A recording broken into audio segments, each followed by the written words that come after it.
Dear friends, in this video, I am going to talk about the rationale behind Karma Yoga, one of the four divine paths to salvation as per the Hindu spiritual philosophy. And I will try to clear the mystical notions surrounding this very practicable but divine path to salvation. Here is a great sloka from Gita that we are all familiar with. Karmanyevadhikaraste ma phaleshu kadachana ma karma phalahetirpuh ma te sangossa karmani. In that, Lord Krishna seems to preach that we should do our work without thinking about the results. And apparently, results should never be a motivation for us to do our work. That obviously raises two questions. Firstly, is it possible at all for people to perform actions or karmas without any expectation about the results? And secondly, why shouldn't we think about the results? What should be our motivation to work if not the results? We will delve into the issues and rediscover Karma Yoga, the divine path to moksha. And as we do that, we will realize that not only our destination is happiness, but the path is also full of happiness. Now, coming to the point, is it possible at all for people to work without any expectation about the results? In our modern society, we always think about the results first, either consciously or subconsciously, and then only we plan our work. For example, we want to pass our exams and so we study. We want to have better career and jobs and so we go for higher education. We want to earn our livelihood, so we go to office and work. We take medicines because we want to get relief from illness. We brush our teeth because we want our mouth to be fresh, etc. Thus, either consciously or subconsciously, we set our goals first and then decide the plan of action or the karma. If we take away the result part, we almost always lose the motivation to do our work. And we become confused as to what to do next. Even when people do charity work, they do it with some ulterior motives and expectations in their mind. So we always seem to think of the results first, whatever actions we perform or whatever karmas we undertake, and we keep asking ourselves, what is the benefit, what will I get, why should I do that, etc. But let us think, are there any activities in our daily life which we do without thinking about the results? Well, there are many. For example, eating food. We don't generally think of the benefits that come to us when we eat our food. We won't ask what will I get if I eat. Rather, we simply eat because we just enjoy that. We derive pleasure out of that action. Eating food and satiating our hunger is a pleasurable activity. And so we are always eager to do that whenever we are hungry. Of course, by eating food, we get the energy to carry on with our daily activities. It helps us sustain our body, maintains health, etc. But these benefits come as a bonus, not that we seriously aspire for them or think of them as we eat our food. Of course, there do exist some highly conscious and goal-oriented people who eat food and also make love, not for the enjoyment in doing them, but with some targets in their mind, like to maintain fitness, to have kids, etc. We will talk about them at some other point, but most of us eat food primarily because the act is enjoyable and satisfying to do. So the motivation to do the action here comes from the action itself and not from the results that follow the action. Same is the case with lovemaking. Most couples make love because they derive pleasure out of that action. To have children is not the prime reason or motivation for lovemaking for any species. It is just that as a couple enjoys moments together, they get children as a bonus. If a couple attempts lovemaking for the sake of having children and not for the pleasure in it, it is likely that they will not be able to perform that effectively, and so their chances of having children go down. So they not only miss the enjoyment now, but also suffer in the future for not having children. And that brings us to the most important life secret which forms the basis of Karma Yoga. That is, never work for the results or the fruits. Rather, just enjoy the present karma. If you enjoy the present karma, you will perform that well and fruits will automatically come to you and add to the joy. On the other hand, if you don't enjoy your karma, you will not be able to perform that well, and so your chances of getting the fruits become slim. And even if you get the fruits, you will not be really able to enjoy them because by the time those fruits materialize for you, you will have newer goals and expectations flooding your mind, and you will continue to slog to realize those new expectations. Thus, people who work for the results will always remain stressed and dissatisfied. On the other hand, if people do the work not for the results but for the enjoyment in doing the work, not only do they live happily now but also live happily in the future.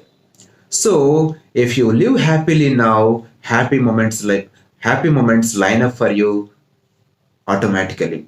In other words, happiness brews happiness, and each pleasurable action leads to a more satisfying, happier, and lasting outcome, and thus we fall into a happiness cascade.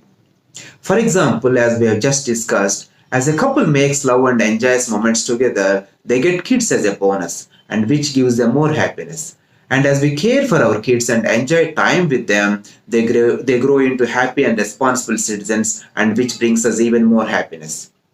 Instead, if we sacrifice those happy moments and engage ourselves completely in career and business, etc., we will surely be deprived of happiness in the future also. And despite all the money and fame that we might acquire, we will be left alone in misery when we get old. In other words, if we don't acknowledge and enjoy the happy moments that are right in front of us, unhappy moments will surely wait for us in the future. Coming to food again, as we eat and enjoy our meal, we get the energy and strength to play with nature. That is, we can plow, cultivate, hunt, etc. And as we play with nature, we get our livelihood. That is, we are again ready to satisfy our hunger and enjoy. And having played with nature and satisfied our hunger, we get ready for a good night's sleep. And the happiness cycle repeats. Again, see the wonderful arrangement here. One happy event leads us to another happy event. Also, as we play with nature and enjoy the good food that nature offers us, we remain healthy and active. There is a misconception that good food is not tasty and so we can't really enjoy that. But if we look at the food habits around the world, we will realize that taste is largely a matter of habituation and not a property of the foodstuff. So, why not tune our taste buds or why not habituate ourselves to the good food that comes for free as we play in nature and be happy and healthy? So, just by playing in nature, we can get entertainment, exercise, good food, health, etc., and all for free. And despite all this wonderful arrangement in nature, if people still remain unhappy and struggle to live, that shows the level of ignorance in the society. There exist so many activities or games in nature for us to play and to make our livelihood. From cultivation to animal rearing to cookery to pottery, weaving, crafting, music, dance, etc.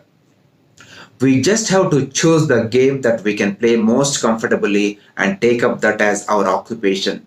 Then, as we play and enjoy our occupational game, fruits will automatically come to us even though we don't think of them. For many of us, it is usually our family game or family occupation that we will be most comfortable to play. Moreover, we can learn that game for free from an early age in our own home environment without much competition. And the other great thing is that as we do our apprenticeship under our parents, we remain supportive and helpful to them. That is, to learn and excel in the livelihood game, children need not sacrifice decades of their valuable life taking exams after exams in competitive foreign environments, nor do they need to rob their parents' hard earnings to pay for fees, etc. Of course, if not one's family profession, one may choose a profession or game in which one has passion. In our modern society, the activities that we are really interested in and perform well are often labeled as hobbies and our pastimes, and we put them aside as we run behind high income occupations, even though we don't really have a passion in them. If you can make your hobby as your occupation, then the motivation to work comes from the work itself and not from the results that follow.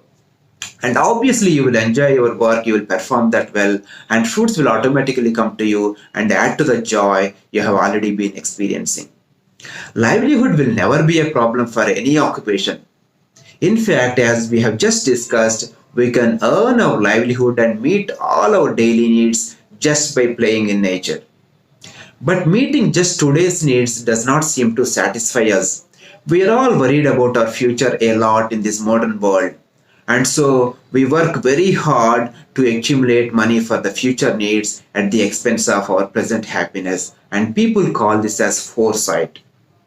It is actually this foresight virus which is the main threat for human race and not coronavirus, swine flu, dengue, HIV, etc.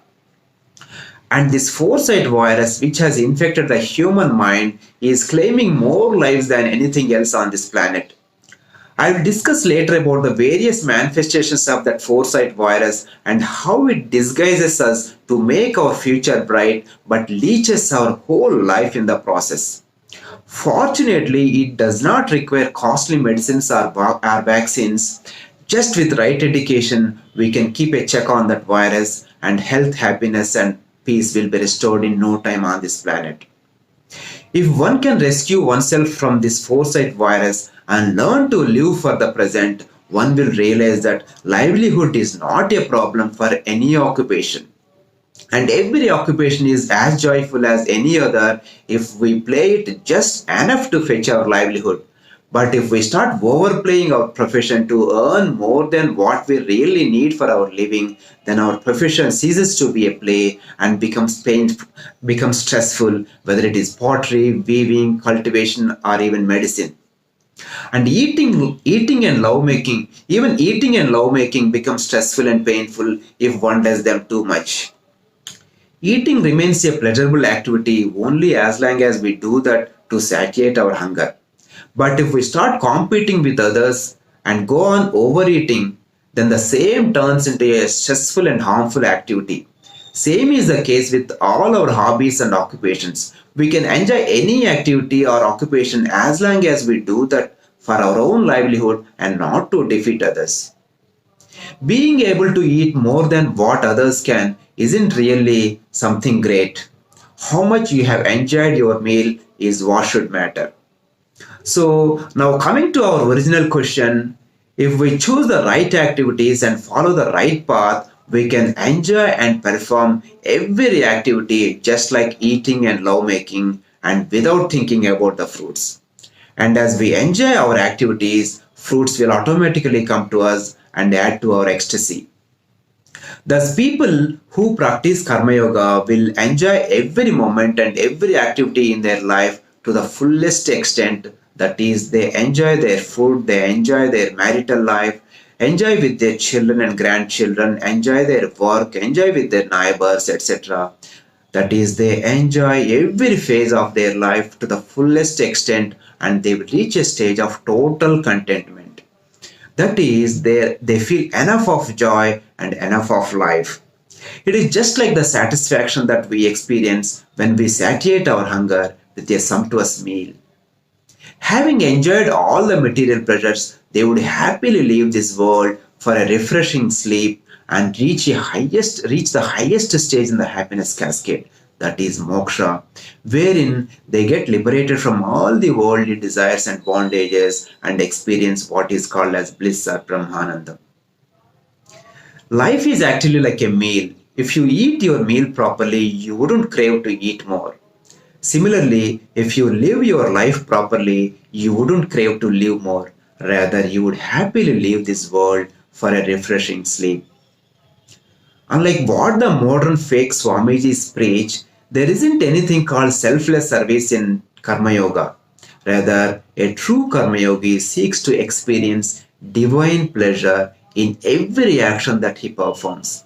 And each action takes him to a higher level in the happiness cascade and finally to attain moksha and experience bliss. Next, a true Karma Yogi never really gives up his desires but fulfills all of them to the point that he will have no desires left to fulfill in this material world. The secret here lies in knowing one's true desires and following the dharma while satisfying those desires. That is, for us to attain moksha via karma marg, it is important that we perform the actions or karmas in the right manner. For us in the modern era, righteousness or dharma implies a hard lifestyle. But if we go deep and analyze, we will know that Righteousness or dharma just implies doing our karmas in the right way or performing the actions in the most effective way so that we experience maximum pleasure. Simply put, dharma implies following the laws of nature as we do our karmas. I will discuss more about this in the next episode. Thank you. ఈ video కనుక మీకు నచ్చినట్లయితే like చేయండి, share చేయండి. మరిన్ని interesting videos కోసం శ్రీని టీవీని subscribe చేయండి. Press the bell icon for notifications.